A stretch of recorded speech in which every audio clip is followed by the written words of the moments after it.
Hi, good morning. Have a wonderful and fruitful day. Let us thank the Lord, for He is good and His love endures forever.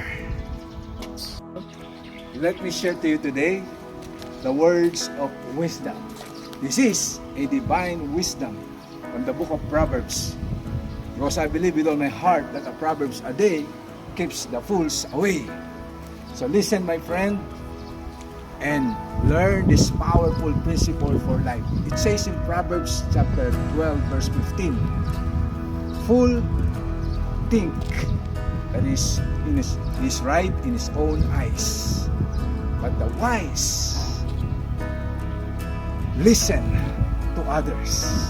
So my friend, learn the value of teachable heart.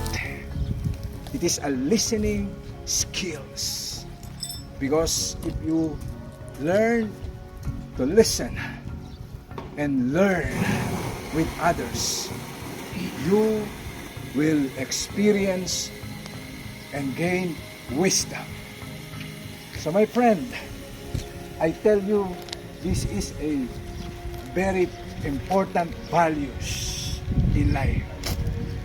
When you learn to develop the attitude of teachability, learning attitude, you will learn many things and you will become a man of understanding and wisdom. So my friend, it is a reminder to everyone. I declare to you, Shalom, Shalom. Peace and grace be multiplied to everyone. God bless you.